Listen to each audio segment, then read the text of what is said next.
Mary E. Lightner. Autobiography of Mary E. Lightner, 1818–1913. Mary Elizabeth Rollins Lightner, The Utah Genealogical and Historical Magazine 17, July 1926 193-205, 250. Autobiography of Mary E. Lightner. I was born in the town of Lima, Livingston County, State of New York, April 9, 1818. My father, John D. Rollins, came from one of the New England states, I think it was Vermont.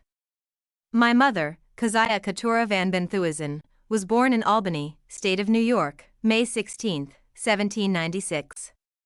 She married my father in 1814 or 1815.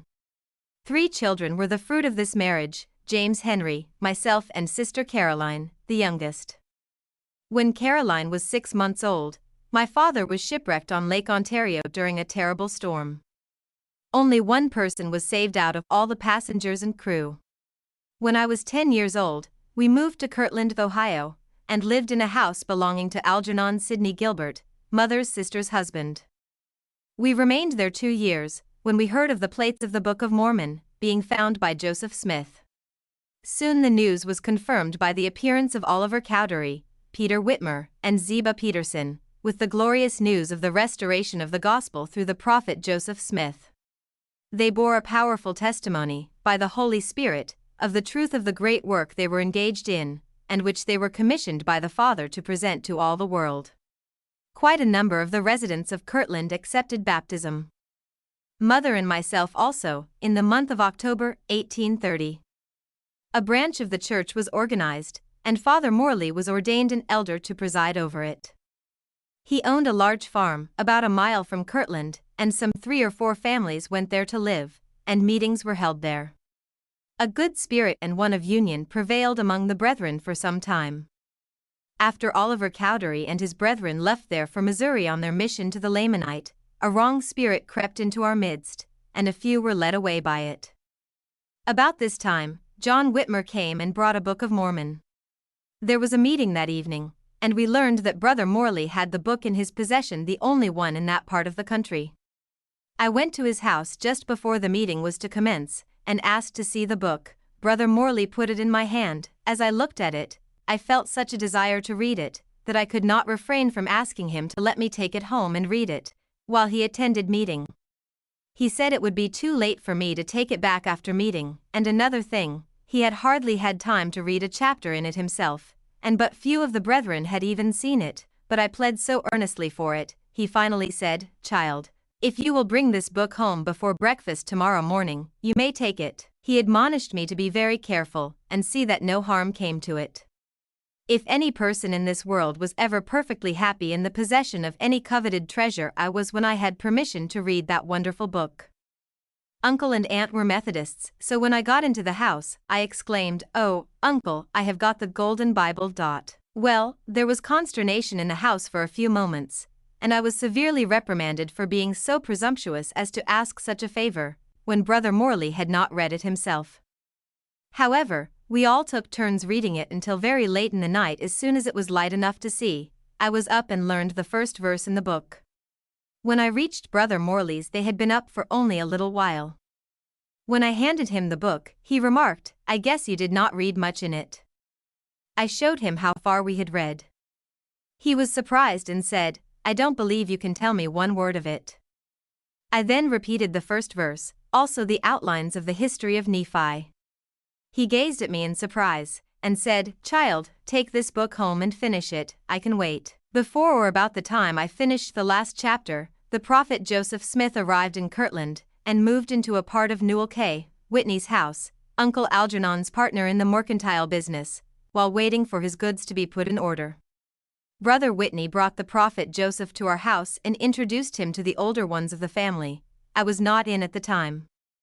In looking around, he saw the Book of Mormon on the shelf, and asked how that book came to be there. He said, "I sent that book to Brother Morley." Uncle told him how his niece had obtained it. He asked, "Where is your niece?" I was sent for. When he saw me, he looked at me so earnestly, I felt almost afraid. After a moment or two, he came and put his hands on my head and gave me a great blessing, the first I ever received, and made me a present of the book, and said he would give Brother Morley another. He came in time to rebuke the evil spirits and set the church in order. We all felt that he was a man of God, for he spoke with power, and as one having authority in very deed. In the fall of 1831, in company with Bishop Partridge, Father Morley, W. Phelps, Cyrus Daniels and their families, mother and myself, my brother Henry and sister Caroline, under the guardianship of Algernon S. Gilbert, left Kirtland for Independence, Jackson County, Missouri. Soon, quite a number of the saints settled in Independence. Uncle Gilbert opened a store of dry goods and groceries, while his partner, Newell K. Whitney, kept one in Kirtland, where they had one for several years before the gospel came to them. A 2-story printing office was also erected. Altogether the saints were in a prosperous condition, both temporally and spiritually. Oliver Cowdery, John Whitmer and Thomas B. Marsh often spoke in tongues in addressing the people on the Sabbath day, and I wanted to understand what they said, so I made it a subject of prayer, that the Lord would give me to understand what was the meaning of their words, for they seemed to speak with great power. One evening the brethren came to Uncle's house to converse upon the revelations that had not been printed as yet, but few had looked upon them, for they were in large sheets, not folded. They spoke of them with such reverence, as coming from the Lord, they felt to rejoice that they were counted worthy to be the means of publishing them for the benefit of the whole world. While talking they were filled with the Spirit and spoke in tongues. I was called upon to interpret it. I felt the spirit of it in a moment.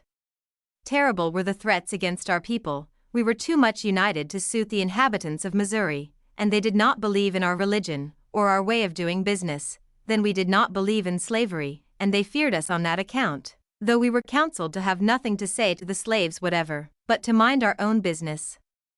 Soon a mob began to collect in the town and set fire to the grain and hay stacks in the yard of Bishop Partridge. All were destroyed. Then they began to stone the houses, breaking the doors and windows. One night, a great many got together and stoned our house, part of which was hewed logs, the front was brick. After breaking all the windows, they commenced to tear off the roof of the brick part amidst awful oaths and howls that were terrible to hear. All of a sudden they left and all was quiet. Soon after, I saw Bishop Partridge tarred and feathered, also Brother Charles Allen. From that time our troubles commenced in earnest. But just before these troubles began, I went to work for Peter Whitmer, who was a tailor by trade, and just married. He was crowded with work, and Lilburn W. Boggs offered him a room in his house, as he had just been elected lieutenant governor, and wanted Peter to make him a suit for his inauguration ceremonies. Peter did make them, and I stitched the collars and faced the coat. Mr. Boggs often came in to note the progress of the work. As I was considered a good seamstress, he hired me to make his fine, ruffled bosom shirts, also to assist his wife in her sewing. I worked for them some weeks. During that time, they tried to induce me to leave the church and live with them. They would educate me, and do for me as if I were their daughter. As they had but one little girl about 2 years old, and 2 sons, the eldest near my own age, nearly 14 years old, but their persuasions were of no avail with me.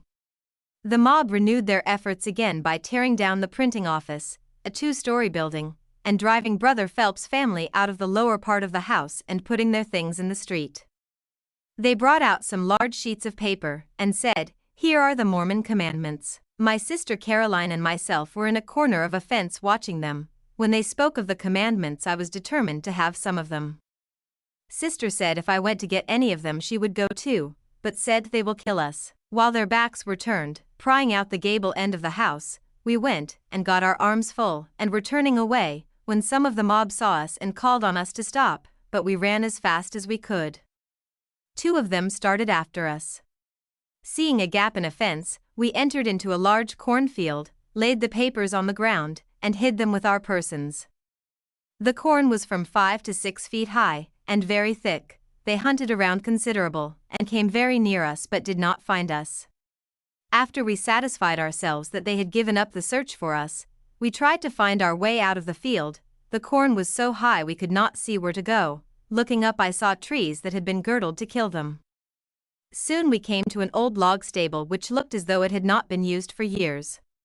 Sister Phelps and children were carrying in brush and piling it up at one side of the barn to lay her beds on. She asked me what I had. I told her. She then took them from us, which made us feel very bad. They got them bound in small books and sent me one, which I prized very highly. I saw the first hay and grain stacks on fire, in Bishop Partridge's lot, and other property destroyed. Uncle Gilbert's store was broken open, and some of the goods strewn on the public square. Then the few families living in town went to the Temple Block, where the bishop and his first counselor, John Corral, lived, for mutual protection, while the brethren were hiding in the woods, their food being carried to them in the night. Some of our brethren were tied to trees and whipped until the blood ran down their bodies. After enduring all manner of grievances, we were driven from the county. While we were camped on the banks of the Missouri River waiting to be ferried over, they found there was not money enough to take all over. 1 or 2 families must be left behind, and the fear was that if left, they would be killed. So, some of the brethren by the name of Higby thought they would try and catch some fish, perhaps the ferryman would take them. They put out their lines in the evening. It rained all night and most of the next day. When they took in their lines, they found 2 or 3 small fish, and a catfish that weighed 14 pounds. On opening it, what was their astonishment to find 3 bright silver $50, just the amount needed to pay for taking their team over the river. This was considered a miracle, and caused great rejoicing among us. At length we settled in Clay County, where my mother married Mr. John M. Burt, a widower with 2 children, his wife having died with cholera at St. Louis in 1831. I stayed with Uncle Gilbert most of the time until Zion's camp came up in 1834. Many of the brethren stopped with us, including the prophet Joseph, his brothers, Hiram and William, and Jesse Smith, their cousin, also Luke and Lyman E. Johnson. When the cholera broke out among the camp, Uncle Gilbert, who was preparing to go on a mission, was among the first to die, then Jesse Smith. There were 5 who died at Uncle's, and 9 at a neighbor's by the name of Burgett. This was in the month of June. The dead were rolled in blankets and consigned to the grave, as the people were so frightened they would do nothing for us, and our brethren were bowed down with sorrow for the loss of their friends, and almost despaired of seeing an end of the plague. But the Lord saw fit to heal the most of those who had come up in the camp, and there were not many deaths after the prophet Joseph had administered to them. Uncle died on the 29th of June, 1834. Shortly after, the camp left for their homes in Kirtland. I commenced teaching a few children in spelling, reading and writing. I did not understand much about grammar. I had commenced its study with Sabrina Phelps, Oliver Cowdery, John Whitmer, and 2 or 3 others, in Jackson County, but was stopped by the mob, but I was well versed in geography. I continued teaching for 2 years, and met with good success. In 1835, on the 11th of August, I was married to Mr. Adam Lightner of Liberty, Clay County, M.O. Shortly after this, our people moved to far west, Caldwell County, and soon had a flourishing town, and a settlement all around of farms, etc. The brethren persuaded Mr. Lightner to go there and keep a store for their accommodation, as the church was not able, for the most of them had been stripped of all they had. He concluded to go and build a log house for his store, and leave me in Liberty until it was completed. We soon left for far west, my husband furnishing the supplies for the brethren until they could harvest their crops. It was customary among the Missourians to credit the farmers a year. Mr. Lightner followed the rule, for he knew they could not pay until they could earn the money. In the meantime, on the 18th of June, 1836, a son was born to us. We named him Miles Henry.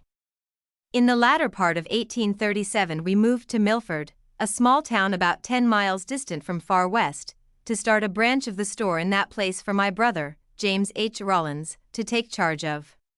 Soon rumors of trouble began to circulate among the people in the outer settlements, and we deemed it prudent to go back to far west. Accordingly, we left the store in the care of Mr. Slade, and most of our housekeeping articles, expecting to send for them in a few days, which we were not able to do for 2 or 3 weeks. Then we found all of our provisions gone, our carpets ruined, etc. Then the mob gathered in great numbers, threatening our people, driving off stock, and committing other depredations too numerous to mention. When our grievances became almost unbearable, the brethren determined to try and defend themselves. As there was but little powder in the place, they decided, as Mr. Lightner was not a Mormon, to send him to Liberty for a keg of powder. Homer Duncan accompanied him. They got the powder and brought 20 yards of carpet, rolled the keg in it, put it in a barrel and filled the barrel with beans. On returning, their wagon was twice searched by 10 men, who thrust their bayonets into the barrel, but did not touch the powder. If they had found it, 2 men would have been killed. Both knew their lives hung on a thread, as it were, and looked for death every moment. But the Lord willed otherwise, and they arrived home safely, to the joy of the brethren. After a while, teams were sent out into the settlements to collect all the provisions they could. A number of teams went. 2 men were appointed to take their guns and guard each wagon. Mr. Lightner and George A. Smith were guards for 1 wagon. Plenty of provisions were brought in and taken to Sidney Rigdon's and other places. But our people were soon to hear the heart-rending news of a battle between our brethren and the mob at Crooked River, in which brothers David W. Patton, Patrick O'Banion, and Gideon Carter were killed. It was about this time that 17 men and boys were massacred by a mob at Haun's Mill, and their bodies buried in a well. This news was heartrending, for all felt to mourn for the loss of the slain. Oh, what a time that was! For in the midst of sorrow, news came that the militia, besides the hundreds of the mob, were marching to destroy our city and its inhabitants. A part of the bloodthirsty mob camped near the city and placed a cannon in the middle of the road, intending to blow up the place. Then they sent in a flag of truce, demanding an interview with John Clemenson and wife, and Adam Lightner and wife. We went a short distance to meet them. We saw a number of the brethren standing around the place of meeting, well armed. As we approached, General Clark shook hands with the 2 men, being old acquaintances, and remarked that Governor Boggs had given him an order for our safe removal before they destroyed the place. I asked my sister-in-law what we should do about it. She replied, "We will do as you say." I was surprised at her answer, as she was the mother of 4 or 5 children, and I had but 1. So I asked the general if he would let all the Mormon women and children go out.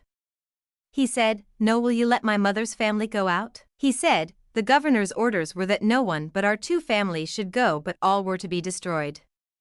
"Then, if that is the case, I refuse to go, for where they die, I will die, for I am a full-blooded Mormon, and I am not ashamed to own it." "Oh," said he, "you are infatuated, your prophet will be killed with the rest." Said I, "If you kill him today, God will raise up another tomorrow. But think of your husband and child." I then said that he could go, and take the child with him if he wanted to, but I would suffer with the rest. Just then a man kneeling down by some brush, jumped up and stepping between the general and myself, said, "Hold on, General," then turned to me and said, "Sister Lightner, God Almighty bless you. I thank my God for one soul that is ready to die for her religion. Not a hair of your head shall be harmed, for I will wade to my knees in blood in your behalf." "So will I," said Brother Hiram Smith, and others. The first speaker was Brother Heber C. Kimball, with whom I was not acquainted at the time. Then the general pleaded with my husband, but it was of no avail. The next morning the prophet and his brother Hiram were given into the hands of the mob militia. A few days after, my husband's brother came from Lexington for us to go to his home, 40 miles distant. As we found our people were not to be massacred, we concluded to go with him for a time. Accordingly, Clemenson's family and ourselves took a change of clothes and were ready to go, when we found a posse was hunting for my brother Henry, who had not been married long. So we got him in the back end of the wagon, and covered him with a feather bed, his wife sitting beside him to uncover him for air when no one of the mob was by. We passed through troops of 500 men, one half on the right of the wagon and the other on the left. They did not molest us, as we feared they would. We had a Negro driver, and Mr. Lightner's brother, who was well known, walked beside the team. I do not know what would have been my brother's fate had they seen him. We soon left Far West behind and reached Lexington in safety, though we had a hard time in crossing the Missouri River at that place. Large cakes of ice would almost upset the boat, and we were in great danger of drowning. The ferryman said that he never came so near going to the bottom before.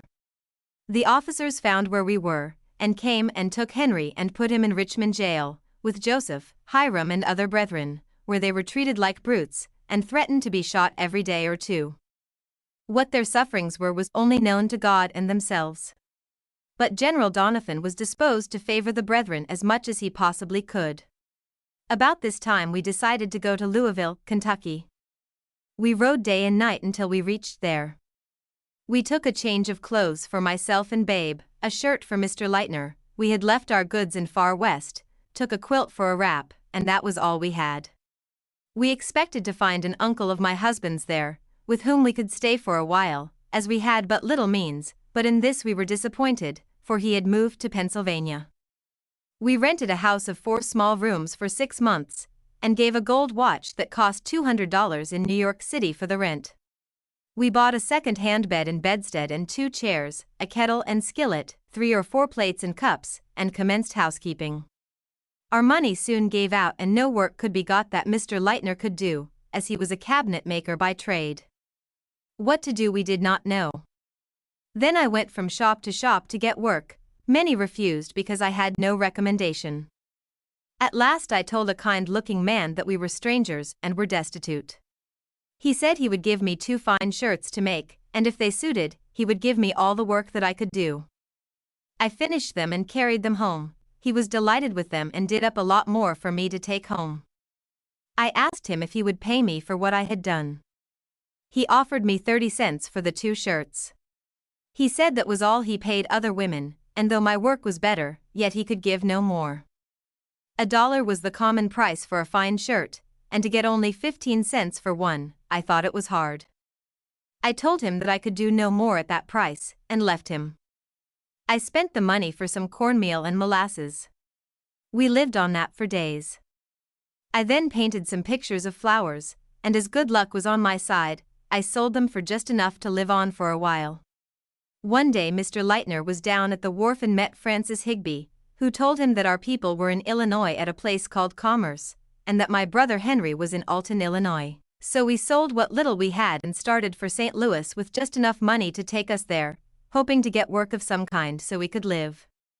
Our boat proved to be an old affair and we had to stop for repair nearly every day, sometimes for hours at a time. I improved the time in giving painting lessons to a lady on board, to the amount of $6, which paid our passage to Alton. We met a member of the church there whom we had befriended in Far West. He was keeping a boarding house but had a good many empty rooms. We asked permission to leave our trunk with him overnight, which he readily gave. We then walked a mile, uphill all the way, and found Henry and wife living in a small house with 2 other families. Oh, how glad we were to meet with friends once more, and get a square meal of victuals with wheat bread, for we had lived so long on cornmeal that both husband and child were ill. Next day we went for the trunk. The man charged us our last $50 for letting the trunk stay in an empty room overnight. We did not know what to do. Our boy was very sick and we almost gave up hope that he would recover, for neither we nor either of the other families had a cent to procure medicine with. Finally, a doctor's wife, hearing of our distress, kindly gave us medicine that checked the disease, for which she would take no pay. As soon as my husband was able to be around so as to take care of our boy, I went from house to house and procured a number of scholars for lessons in painting. We went to board with a private family at $4 a week for both of us. I continued teaching until I had $60, besides paying board. I felt quite rich. Although in poor health, yet I traveled through the hot sun to different houses, some a good distance from others, to get means to go to Montrose, where I might find my mother, for I was near to be confined the second time. So we took deck passage to Montrose, which was opposite Nauvoo, across the Mississippi River, and found Mr. Bird had moved 10 miles from there, onto what was called the half-breed tract. We hired a team and went there. We found them living in a small log hut, only 1 room in it. We were joyfully received, and on October 18th, my daughter Caroline Keziah was born.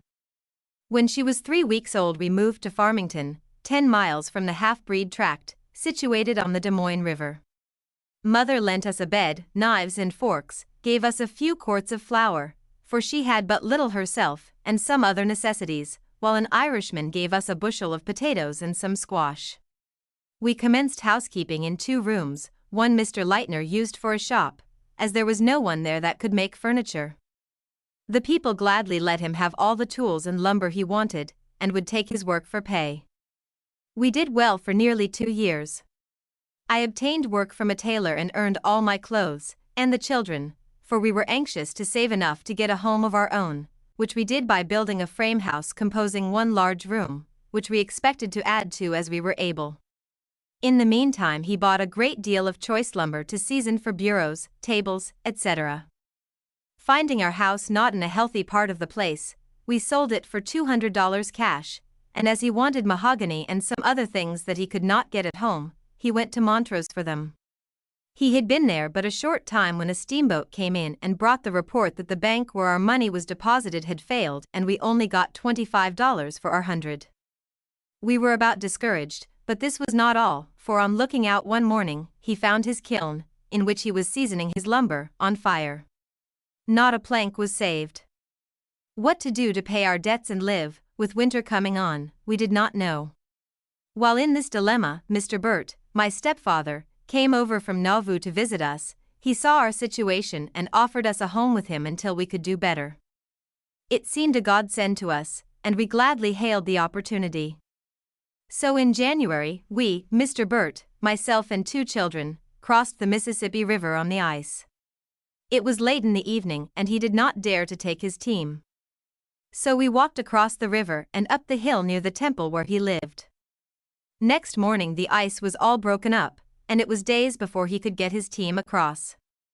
On the 23rd of March I was confined with my 3rd child. We called him George Algernon. Mr. Lightner had settled up his business in Farmington, paid his debts by giving up all his tools, etc., which left us poor indeed, but as some of the brethren owed us nearly $2,000, we thought we could get some of it to help us, but those that owed us the most took the benefit of the bankrupt law and refused to pay us. One man offered to let us have a barrel of pork and a coffee pot, if we would give him back his note of $500, which we held.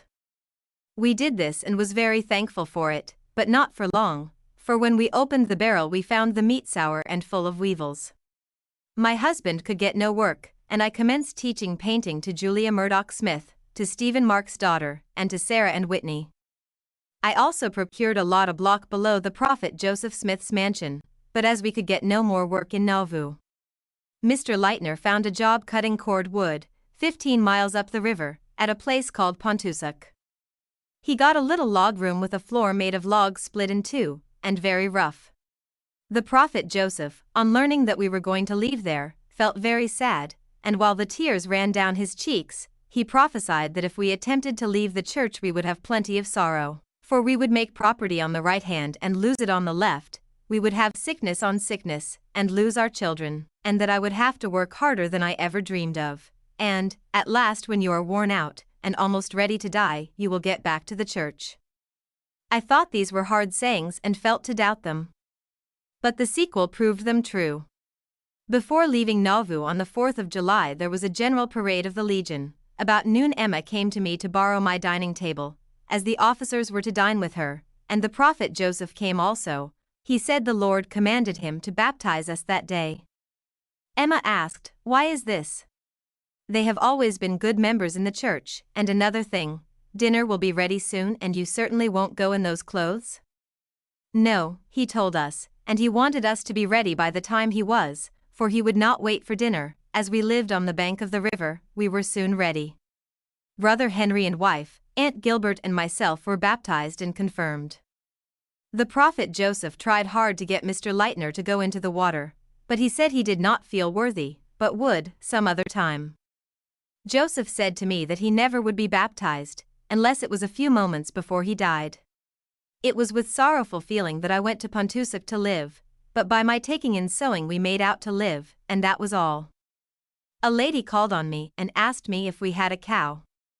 I said, no. She said if I would let her have my bedstead she would give me a cow and 2 pigs. I gladly accepted her offer, and slept on the floor until we could nail up a substitute. In a short time George was taken sick and died. I was alone with him at the time. My husband had gone to a neighbor's for assistance. An old lady helped me dress him, and Mr. Lightner had to make the coffin, as he was the only carpenter in the place. The 2 men that dug the grave and a little girl were all that went to help bury my darling. I felt that the prophet's words were beginning to be fulfilled. We then moved to a more commodious house. In 1843, my 3rd son, Florentine Matthias, was born. When he was 2 months old, I commenced teaching a few children in spelling and reading. I had not taught long before I took a severe cold that caused inflammation of the bowels. I was so low that my life was despaired of by 2 physicians. Mother was sent for. She brought some consecrated oil with which I was anointed. I felt better and persuaded her to fix quilts in a chair and let me try to sit up to have the bed made, for it had not been made for over 2 weeks, but she was afraid to try it, as the doctor said I could not live 3 days, but I pleaded so hard they granted my request, by fixing quilts and pillow in a large rocking chair, tipped back as nearly like a bed as they could, then lifting me in a sheet, I was placed on it. Mother was so afraid it would make me worse she put on my stockings and slippers and wrapped me up in quilts while she made my bed more comfortable. I was in the 2nd story of the house, in a large room. There were 2 more rooms on the same floor, and a hall. While lying there a heavy storm came up and our house was struck by lightning, and all of us badly shocked. The door casing was torn out and struck Mother on the shoulder and bruised her terribly. All were senseless for some time. There were 7 of us in the family at the time. I was the first to come to my senses, and I found myself across the foot of the bed, my head on one side of the foot post of the bed and limbs on the other. As I looked around and saw the family on the floor, I thought they were all dead. I called for Mr. Lightner, who had gone into the next room. Not getting any answer, I arose and went through the hall, to find him on the floor as rigid as a corpse. The window in the hall had been torn out and the water was pouring in torrents. I took a small bucket and would dip up the water and pour it over him as fast as I could, but it did not do him any good. Soon the doctor and 2 or 3 of the neighbors came in. They had seen the lightning strike the house, and as they could see no one moving, they concluded that we were all killed, but when they saw me they were frightened. The doctor got a quilt and wrapped it around me and carried me to a neighbor's. This was about 4 o'clock, June 6th, and it was 9 at night before they could bring Mr. Lightner to the use of his limbs. He said he suffered more in being treated to live than he would in dying, but I, who had been turned over in bed for 2 weeks by the sheets, for I was so swollen and inflamed in my bowels, I could not bear to have them handle me, was entirely cured, and dressed myself and went about my duties. However, for 2 years, when a storm came up, I was very sick while it lasted. Our house was torn to pieces. The lightning had run from the roof to the ground in 7 different places. People came from a distance to see it, and wondered that we were all not killed. A few days after this, I went out to milk my cow. When about half done, she stepped over the bucket and fell down dead. This was a great trial to us, for my long sickness had used up our means.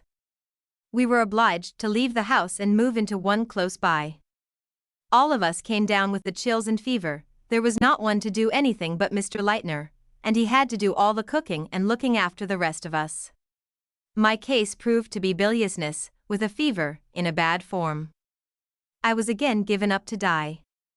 We got a little girl to stay a day, then Mr. Lightner took the baby on a pillow and rode horseback to Nauvoo for Mother to take care of it. I never expected to see it again. The thoughts of leaving my little children in the condition we were in seemed more than I could bear. I thought of all that the prophet Joseph had told me, and felt in my heart that it was all true. I prayed for help to get well, but the doctor coming in said there was no hope for me. But I dreamed that an angel came to me and said if I would go to Nauvoo and call for a brother Cutler, that worked on the temple, to administer to me, I should be healed. But we could get no team to go. I was in despair. However, my brother was impressed to send for me. He felt that something was wrong, so he sent a boy with an ox team after me. I was so glad that for a few moments I felt new life. But the people said I would not get a mile from town when he would have to bring back my dead body. But I said I wanted to be buried in Nauvoo, and pleaded with them to take me there, dead or alive.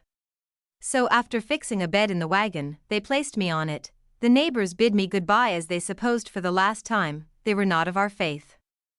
We went a mile and stopped the team. They thought me dying. All the children were crying. I had my senses and motioned for them to go on. We went a few miles further, stopped at a house and asked to stay all night. The woman was willing until she saw me. She said I would die before morning, and she did not want me to die in her house. Mr. Lightner told her that I would certainly die if I was left in the open wagon all night.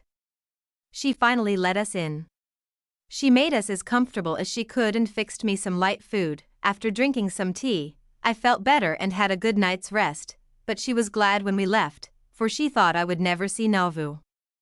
After traveling a few miles further, we finally reached Nauvoo. They still thought me dying. Mr. Lightner asked Brother Bert if there was an old man by the name of Cutler working on the temple. He said yes. Mr. Lightner told him my dream. Soon they brought him, he administered to me and I got up and walked to the fire, alone. In 2 weeks I was able to take care of my children. But just previous to this last sickness, the prophet Joseph and his brother Hiram were taken to Carthage jail and men around Pontusic formed a company to go to Carthage. They said to protect the Smiths, but I thought otherwise. Also to go against Nauvoo if demanded. I was called to make a flag for this company. I refused, for I felt so low-spirited I could hardly keep from weeping all day. I could not account for these awful feelings. But there was no one that knew how to make the flag but me, and I was compelled to make it or suffer the consequence, for I was the only Mormon in the place. In the afternoon of this same day this company started for Carthage. The mob of men from Pontusic, who had compelled me to make a flag, and who were bent upon the destruction of the prophet Joseph Smith, as was already referred to in the last entry of my journal, returned in the night. As soon as we were up in the morning 8 or 10 men came to the door and called us to come to the door. When we came, they told us that the Smiths were killed. They said that if we attempted to go to the funeral we should be shot. I said, "You can shoot me here if you want to," but an old man spoke up and said that if I stayed home I should not be hurt, unless the Mormons came against them. Then I would be the first one to be killed, and Mr. Lightner, too, unless he joined their side. We were obliged to remain 3 months. When they thought I would not live to get there they let us go.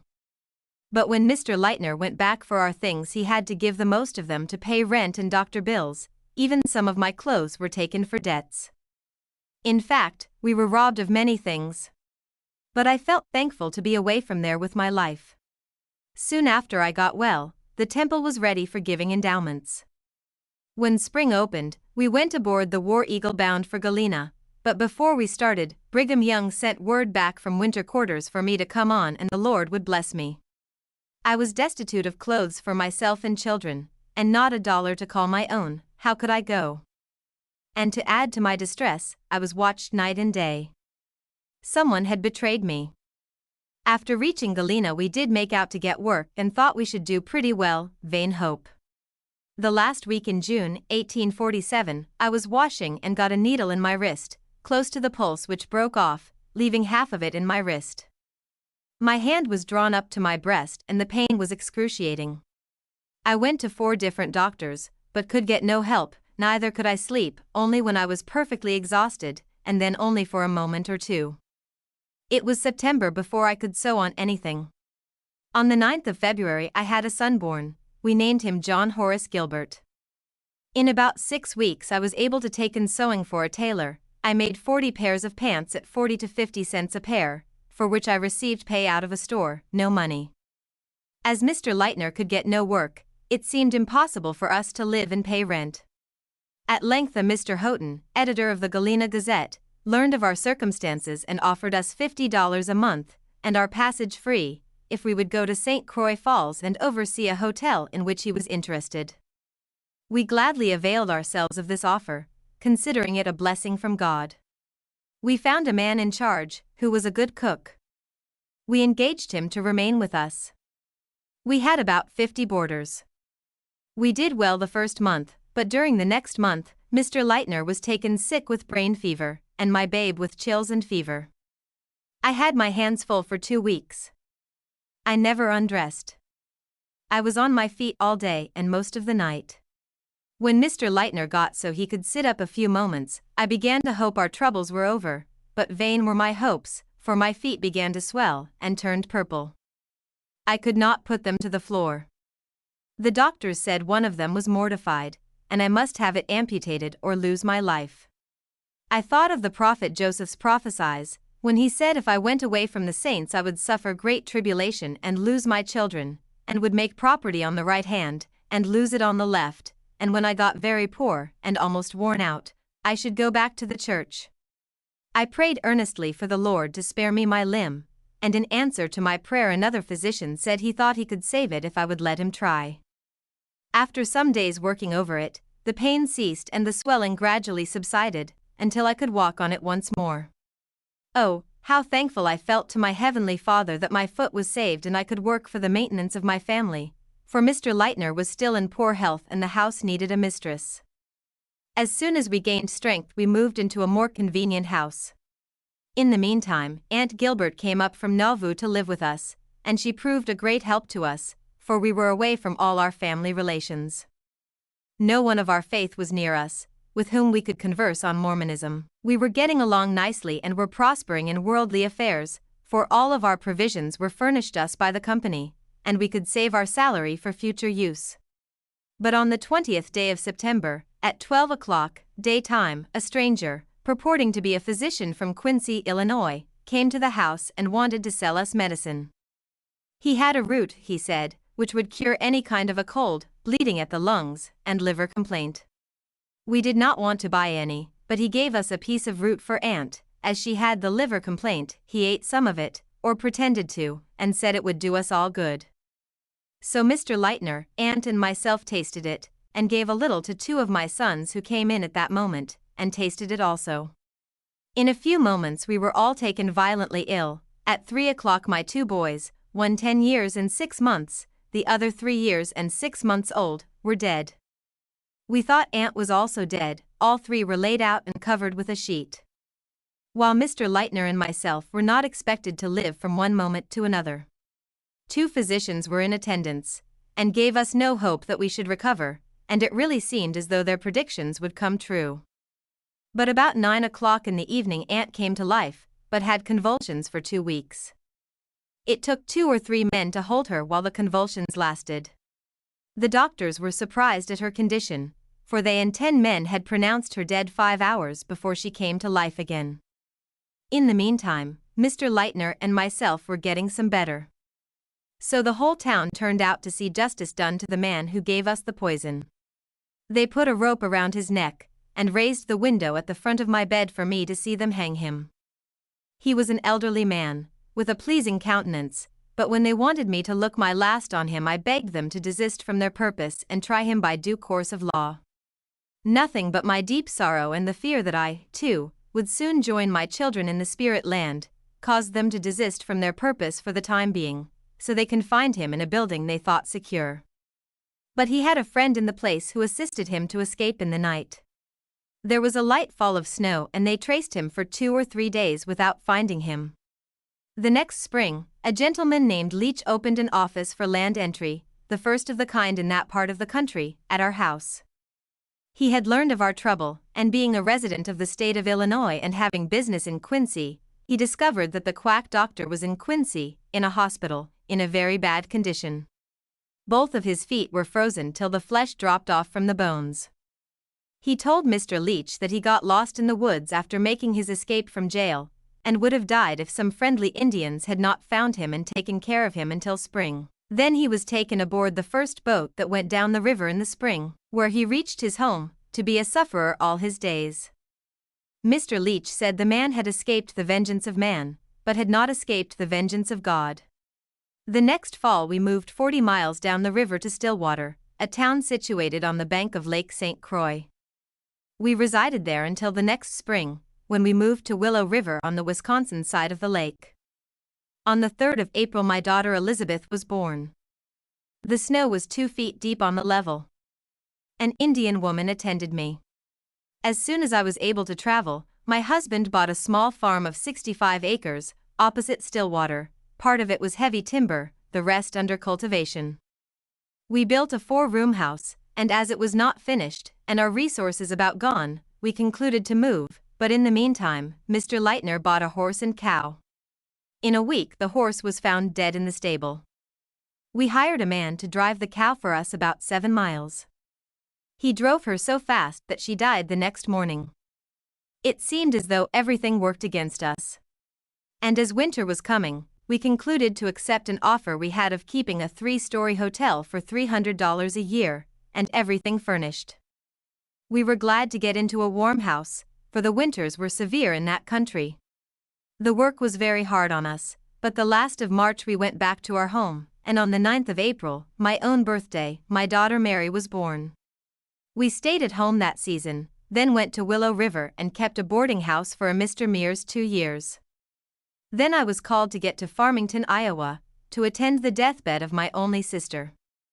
My baby boy was only 4 weeks old, and my health very poor. I went by steamboat to Keokuk, and from there by stage. I stayed 5 weeks, when she left me for a better state of existence. She left 4 children, 2 boys and 2 girls. She died strong in the faith of Mormonism, so-called. For that, I was truly thankful. I returned home, taking the oldest girl with me, and left the others with friends till I could send for them, as I was not able to care for them at that time. The next year we moved to Marine, on the Minnesota side of the lake, and rented a hotel at $500 a year.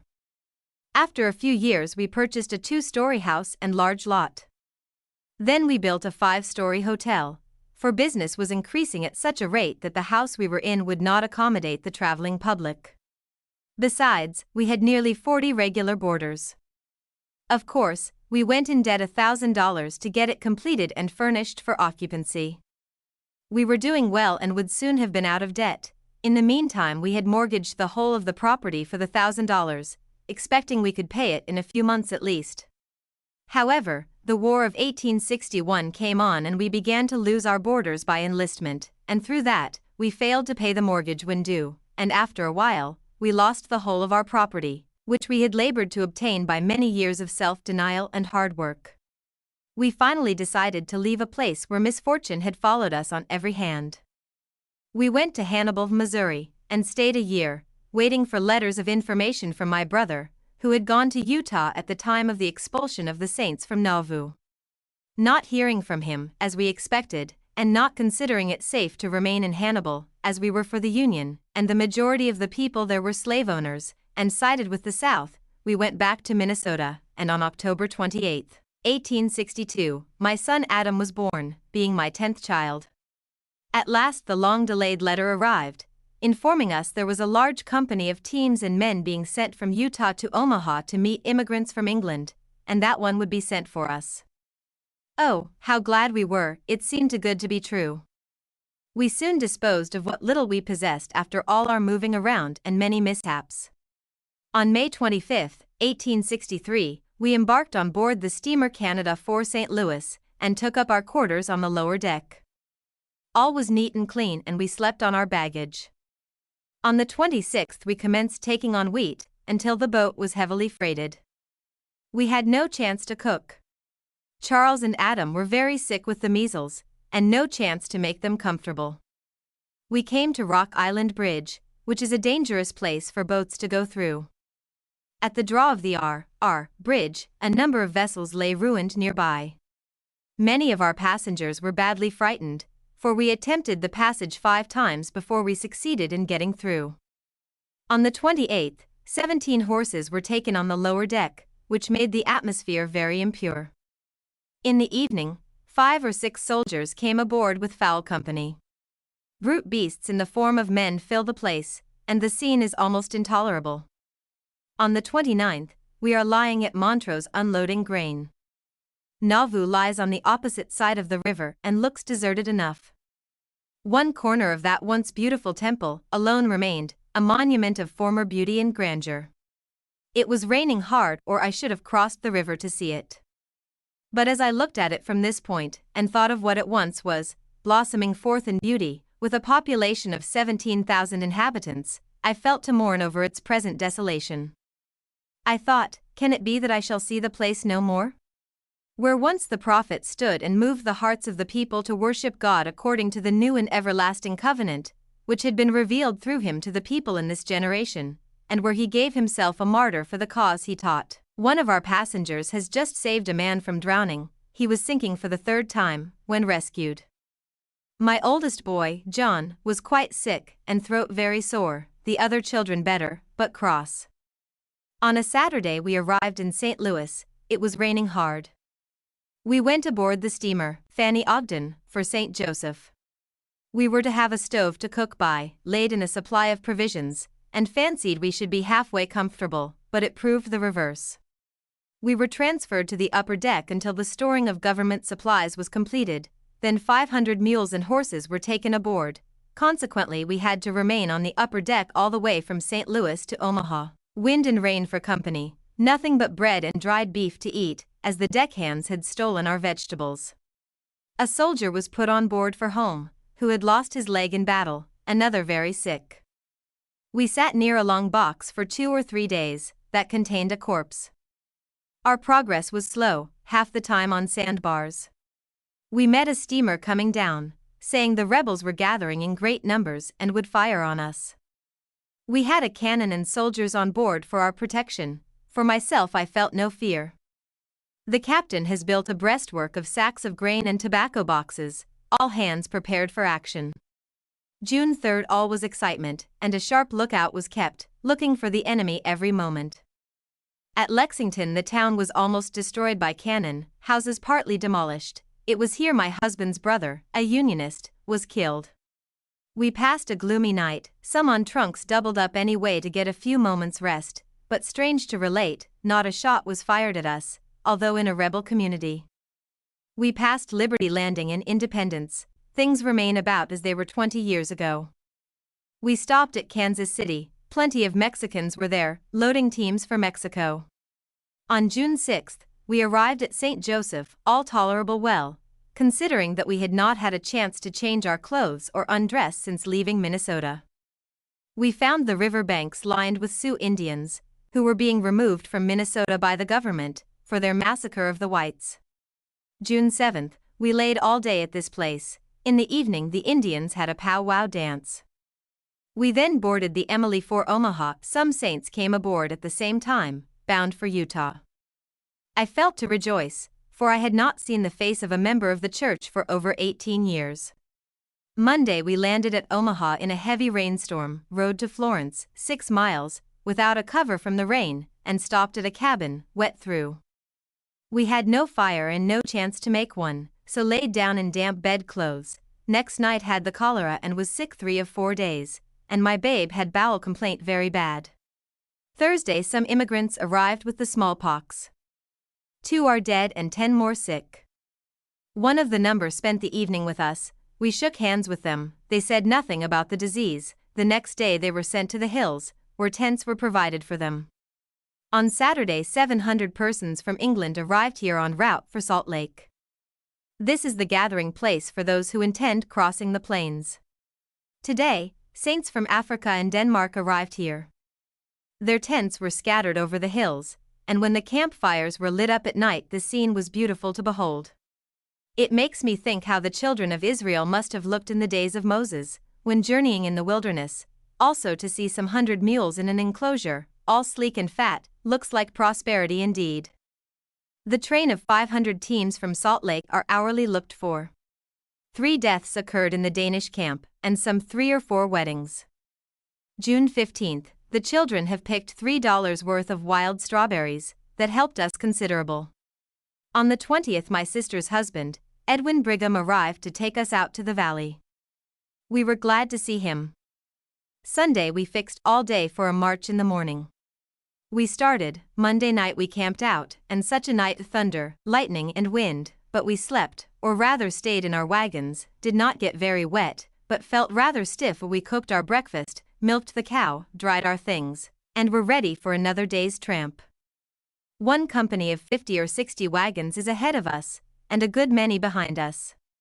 It is quite amusing to see a corral formed and the cattle driven in to the center of the corral of wagons to keep them safe, each man unyoking his own, all done in the best order.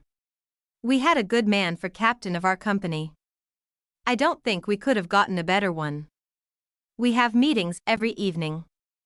July 3rd, passed a very hot day, up with the dawn, cook breakfast with buffalo manure for fuel, do our work and travel 16 miles, hard wind most of the time. I was tired out when camped for the night. One wagon upset in a mud hole, no one hurt. July 4th. All well. Caught up with the company ahead. John R. Murdoch, captain, had a dance in the evening. Traveled well the next day, saw a variety of beautiful flowers. 10th.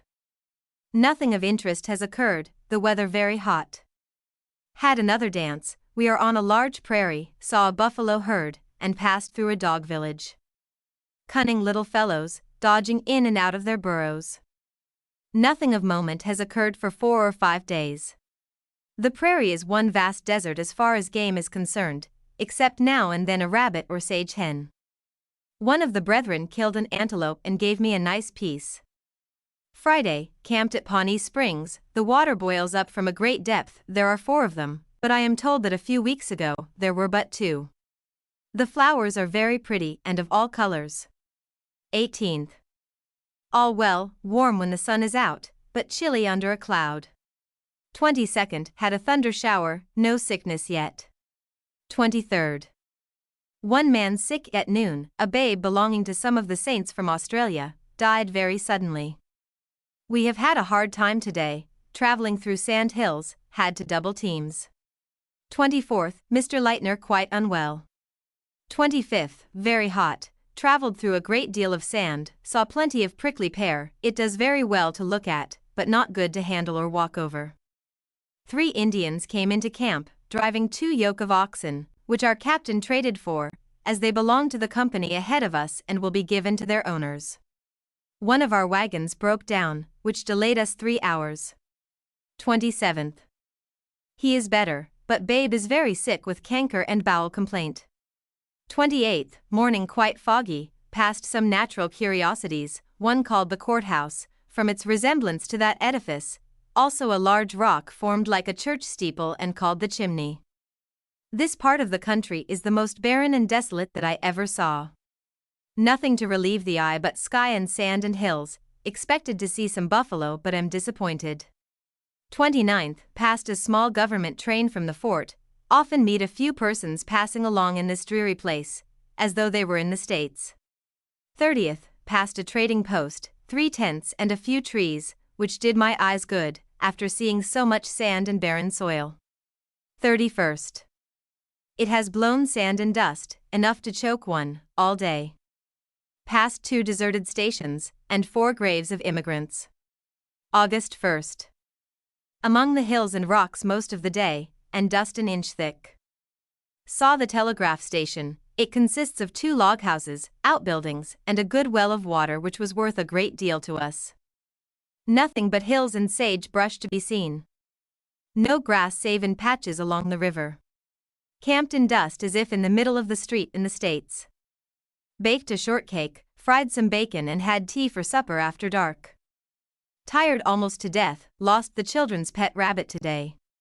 2nd, a train of government wagons and soldiers passed us to settle some difficulty with the Indians and gold seekers.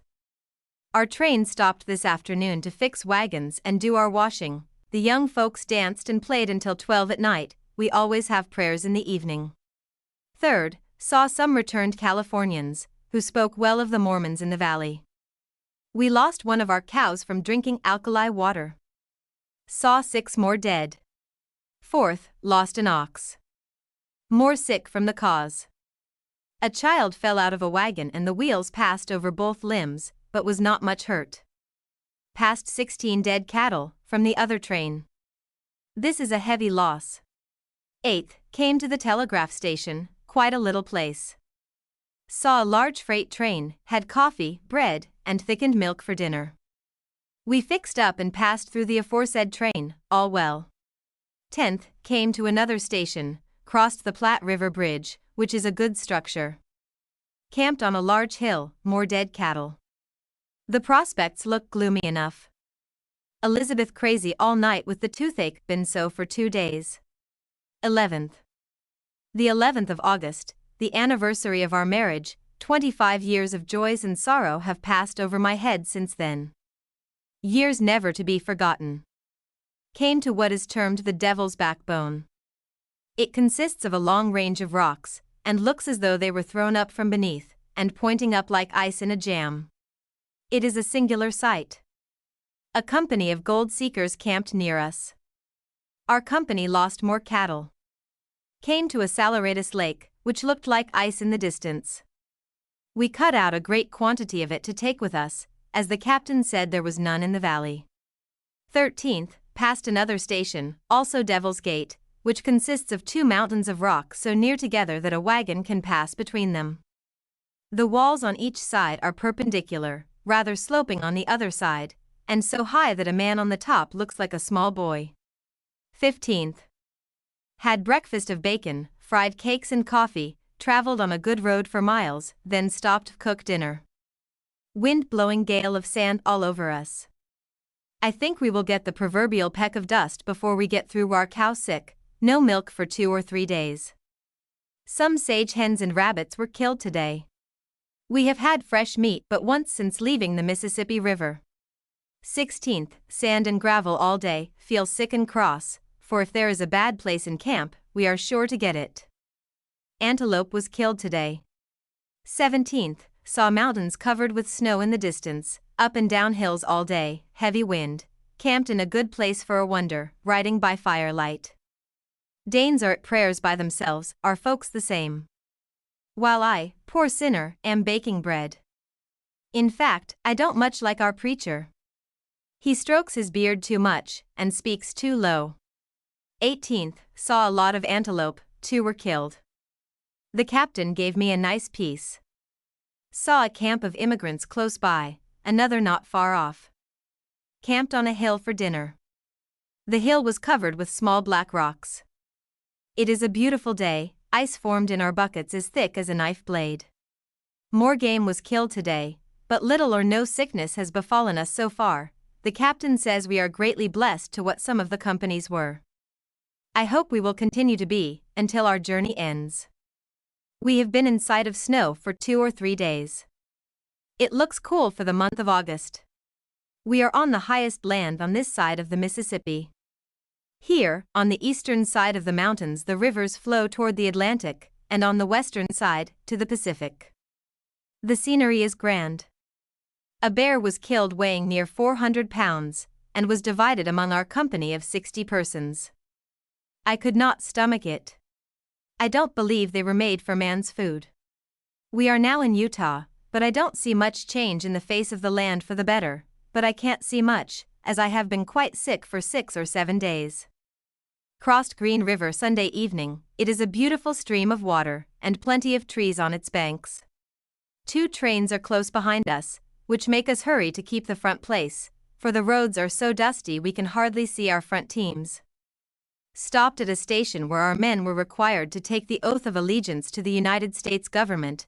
Our wagons were searched for powder, etc. I have not much to say for the past week, as I have been very sick all the time, was administered to by brothers Stork and Martin, and was helped immediately. We saw a stage pass twice yesterday, and more travel today, which makes it look more like being in the land of the living. Snow all around in the mountains, only think of it, snow near, and yet almost smothered with dust. A stage passed with 2 of our missionaries. One was Brigham Young, Jr. arrived at Fort Bridger, a nice place, good and substantial building. It looks comfortable. The day's warm, the night's cold. Last evening we bought some onions and potatoes, which were quite a treat. They did us good, as we were getting the canker bad, from so long a diet of salt pork, but I trust our journey is nearly over. The earth at this place is of a reddish color, and the mountains look somewhat greener than they have for some time. 31st, passed through some mountains in a roundabout way. They look solemn in their grandeur, rising one above another, and their verdure of many-colored hues and rocks of various shades looked beautiful to me. If I had the materials and time I should paint some of them. One of the curiosities of this place is a spring of tar. The people get it for their wagons. The weather cold but pleasant. Passed a mail station, also a field of grain. It looked nice, but I should not like to live there. There were some singular-looking rocks, very large. They appeared like huge blocks of clay, sprinkled full of pebbles, and inclined to be a red color. The earth in many places looked like a burnt brick. Near is a large cave in the rock, it has a singular appearance. It is called the Cascade. Some fruit was brought in at famine prices, apples 11 cents apiece. September 1st passed through Echo Canyon. The scenery is beautiful to behold, such rocks I never saw. Saw a few houses and potato patches, also a mail station which looks comfortable. I think from the appearance of things, Uncle Samuel feeds his men and animals pretty well. I feel weak today, from not having proper food. We have been on short rations for 7 or 8 days, and breathing in so much alkali dust. Camped near the town of Weber. Came over a narrow road on the side of a mountain. It looked dangerous. Came to W. Kimball's ranch, he is rich in cattle and sheep. September 3rd, rained last night for the first time since we left the Platte River. I hope it has laid the dust. I think it is the 4th rain we have had on our journey so far. 14th, camped at a station in dust enough to smother one. 15th, arrived in Salt Lake City on Emigration Square. All well, went through some of the streets. There were some beautiful houses, orchards, and shade trees. 17th, started south to Beaver County. My brother, Henry Rollins, whom I had not seen for 20 years, with his wife Evelyn, met us, and conveyed us in his mule team south. Stopped at an old friend's, in Springville, had a nice time, heard from a good many old friends. Had plenty of fruit to eat. We traveled through a fine country.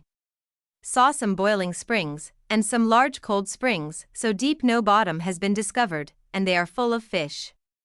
We arrived in Minersville September 20th, 1863, and found my dear mother and sister Phoebe, all well and glad to see us. We were thankful to find a home and friends, after an arduous journey of 1,000 miles in an ox team, besides our trip on steamer from Stillwater, Minnesota, to St. Louis, then up the Missouri to Omaha. Mary Rollins Lightner, after 95 years, 8 months, 8 days of toil, sorrow, and joy, passed away, December 17, 1913. Her husband died, August 19, 1885. They were the parents of 10 children, 3 of them now, June 1926, living. Elizabeth Turley, Los Angeles, California; Charles W. Lightner, Ogden, Utah; Mary R. Rollins, Minersville, Utah. Her descendants now living total 119 persons, 24 grandchildren, 76 great-grandchildren, 15 great-great-grandchildren, 1 great-great-great-grandson, 9 years old. Source: Mary Elizabeth Lightner. Address at Brigham Young University, April 14, 1905. Typescript: BYU. Testimony of Mary Elizabeth Lightner. Remarks by Sister Mary E. Lightner, who was sealed to Joseph Smith in 1842. She is 87 years of age. Well, my young brethren, I can say I never was more surprised in my life than to be called upon to speak to you young men who are called upon to go into the mission field to preach the gospel to the nations of the earth.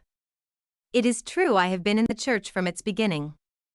Just 6 months after it was organized, I joined it.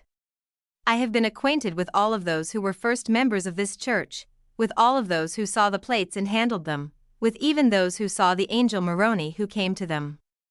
I am well acquainted with every one of them, and I have known them from the time that they came to Ohio until their death, and I am the only living witness who was at the first meeting that the prophet, Joseph Smith, held in Kirtland. The Smith family was driven from New York, and a small church had been organized. Oliver Cowdery, Peter Whitmer, and Ziba Peterson were members.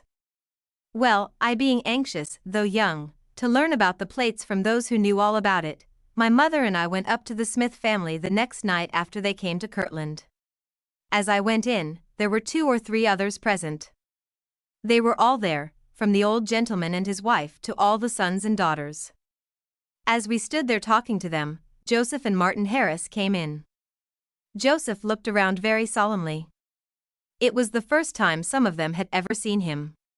Said he, "There are enough here to hold a little meeting." They got a board and put it across 2 chairs to make seats. Martin Harris sat on a little box at Joseph's feet. They sang and prayed. Joseph got up and began to speak to us. As he began to speak very solemnly and very earnestly, all at once his countenance changed and he stood mute. Those who looked at him that day said there was a searchlight within him, over every part of his body. I never saw anything like it on the earth. I could not take my eyes off him. He got so white that anyone who saw him would have thought he was transparent. I remember I thought I could almost see the cheekbones through the flesh. I have been through many changes since, but that is photographed on my brain. I shall remember it and see in my mind's eye as long as I remain upon the earth. He stood some moments. He looked over the congregation as if to pierce every heart. He said, "Do you know who has been in your midst?" One of the Smiths said, "An angel of the Lord." Martin Harris said, "It was our Lord and Savior, Jesus Christ." Joseph put his hand down on Martin and said, "God revealed that to you." Brethren and sisters, the Spirit of God has been here. The Savior has been in your midst this night, and I want you to remember it. There is a veil over your eyes, for you could not endure to look upon him. You must be fed with milk, not with strong meat. I want you to remember this as if it were the last thing that escaped my lips. He has given all of you to me and has sealed you up to everlasting life, that where he is, you may be also. And if you are tempted of Satan, say, "Get behind me, Satan." These words are figured upon my brain, and I never took my eye off his countenance. Then he knelt down and prayed. I have never heard anything like it before or since. I felt that he was talking to the Lord, and that power rested down upon the congregation. Every soul felt it. The Spirit rested upon us in every fiber of our bodies, and we received a sermon from the lips of the representative of God. Much has come and gone from me through the powers and vicissitudes of this church. I have been in almost every mob. I have been driven about and told I would be shot and had a gun pointed at me, but I stayed with the church until it was driven from Nauvoo. The words of the prophet that had been revealed to him always have been with me from the beginning to the end of the gospel. Every principle that has been given in the church by the prophet is true. I know whereon I stand, I know what I believe, I know what I know, and I know what I testify to you is the living truth. As I expect to meet it at the bar of the eternal Jehovah, it is true. And when you stand before the bar, you will know. He preached polygamy, and he not only preached it, but he practiced it. I am a living witness to it. It was given to him before he gave it to the church. An angel came to him, and the last time he came with a drawn sword in his hand and told Joseph if he did not go into that principle, he would slay him. Joseph said he talked to him soberly about it, and told him it was an abomination, and quoted scripture to him. He said in the Book of Mormon it was an abomination in the eyes of the Lord, and they were to adhere to these things except the Lord speak. I am the first being that the revelation, DNC 132, was given to him for, and I was 1,000 miles away in Missouri, for we went up to Jackson County in 1841, 1831. I was there in all the tribulations and trials. I have been in the houses that have been stoned. The rocks have been thrown crisscross in every direction. I have seen the brethren shot and ruined for life. I saw the first martyr dead, and a more heavenly corpse I never saw or expect to see on the face of the earth. His face was so happy. I have seen our bishop tarred and feathered in the streets of Missouri. They took off his shirt and covered him with tar, and then took a pillow and turned the feathers over him. I looked at him and thought if ever man was counted worthy to be a martyr, he was. His life proved it, for he lived an upright and honorable life and was beloved by the prophet while he lived, and after he died the prophet honored him. 2 of his sisters were Joseph's wives. Emma took them by the hand and gave them to Joseph. I asked him if Emma knew about me, and he said, "Emma thinks the world of you." I was not sealed to him until I had a witness. I had been dreaming for a number of years I was his wife. I thought I was a great sinner. I prayed to God to take it from me, for I felt it was a sin, but when Joseph sent for me, he told me all of these things. "Well," said I, "don't you think it was an angel of the devil that told you these things?" Said he, "No, it was an angel of God. God Almighty showed me the difference between an angel of light and Satan's angels.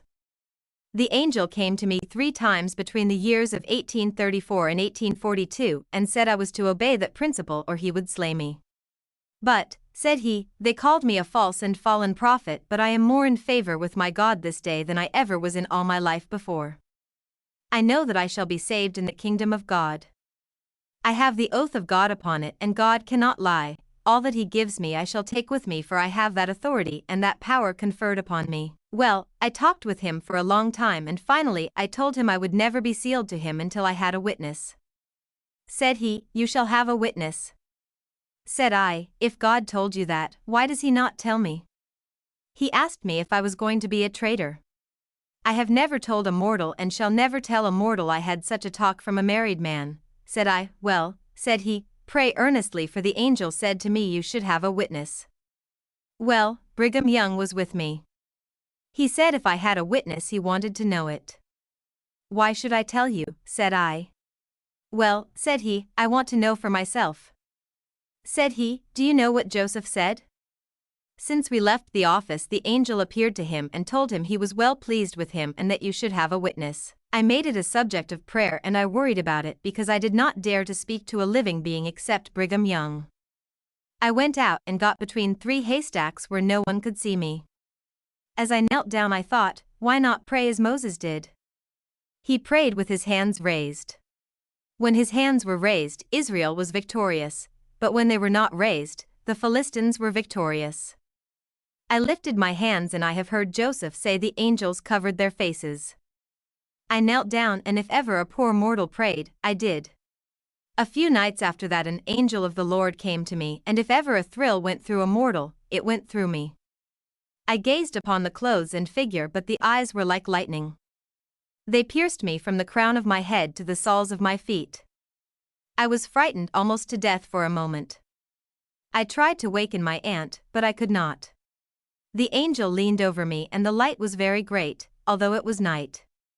When my aunt woke up she said she had seen a figure in white robes pass from our bed to my mother's bed and pass out of the window.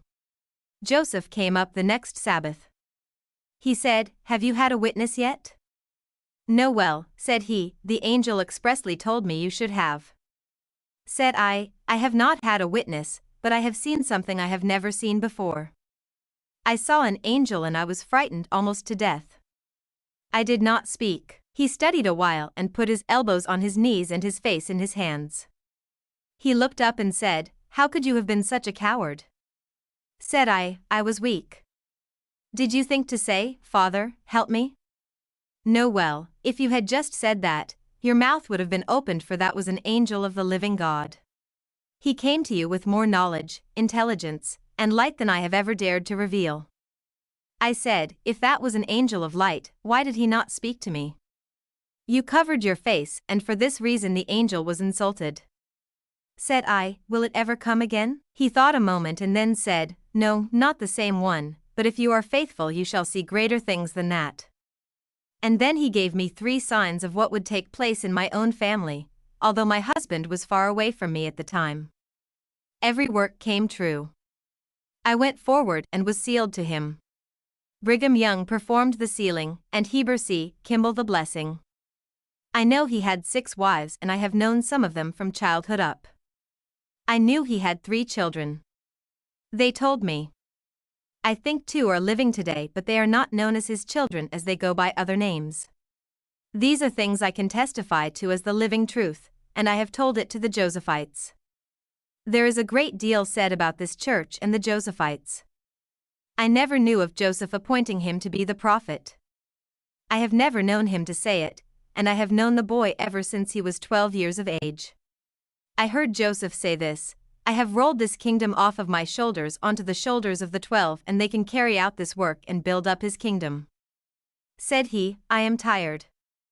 I have been mobbed, I have suffered so much from outsiders and from my own family. Some of the brethren think they can carry out this work better than I can, far better. I have asked the Lord to take me away. I have to seal my testimony to this generation with my blood. I have to do it, for this work will never progress until I am gone, for the testimony is of no force until the testator is dead. People little know who I am when they talk about me, and they never will know until they see me weighed in the balance in the kingdom of God. Then they will know who I am, and see me as I am. I dare not tell them, and they do not know me."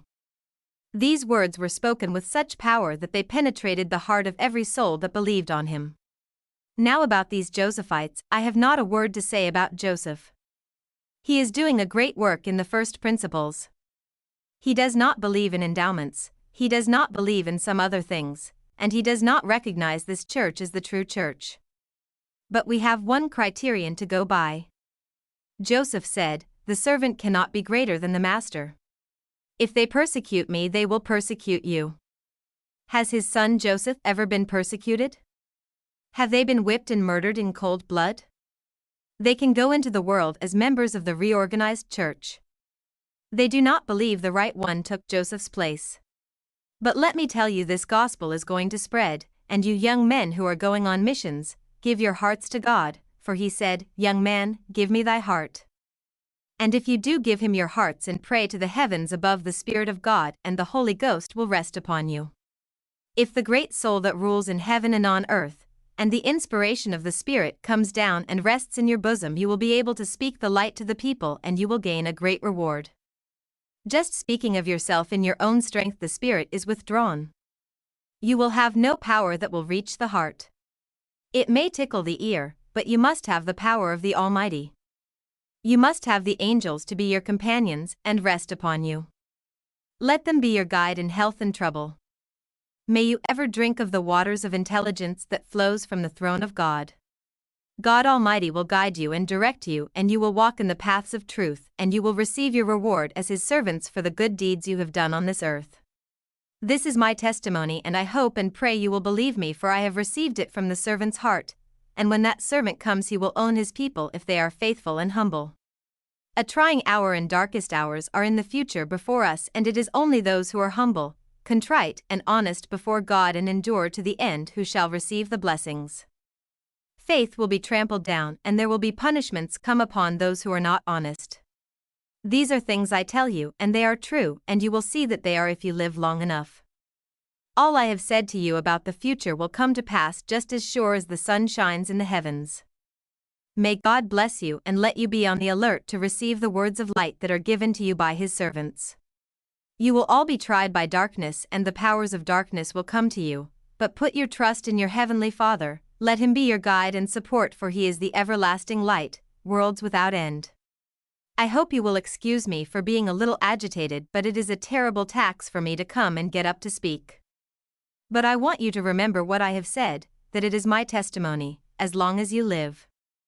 I want to say to you, as I said before, that Joseph said if I was faithful, I should see greater things than the angel. Since then I have seen other persons. 3 came together and stood before me just as the sun went down, Joseph, Hiram, and Heber C. Kimball. It was prophesied that I should see Joseph before I died. Still, I was not thinking about that. I was thinking about a sermon I had heard. All at once I looked up and they stood before me. Joseph stood in the middle in a circle like the new moon, and he stood with his arms over their shoulders. They bowed to me about a dozen times or more. I pinched myself to be sure I was awake, and I looked around the room to see where I had placed things. I thought I would shake hands with them. They saw my confusion and understood it, and they laughed, and I thought Brother Kimball would almost kill himself laughing. I had no fear. As I went to shake hands with them, they bowed, smiled, and began to fade. They went like the sun sinks behind a mountain or a cloud. It gave me more courage and hope than I ever had before. Sister Lightner stated that she had 10 children, 7 of them were boys, and she had raised 3 of them to manhood. She has 1 daughter in the church. Being asked concerning her husband, Sister Lightner said, "My husband did not belong to the church. I begged him and pled with him to join, but he would not. He said he did not believe in it, though he thought a great deal of Joseph. He sacrificed his property rather than testify against Joseph, Hiram, and George A. Smith." After he said this, I went forward and was sealed to Joseph for eternity.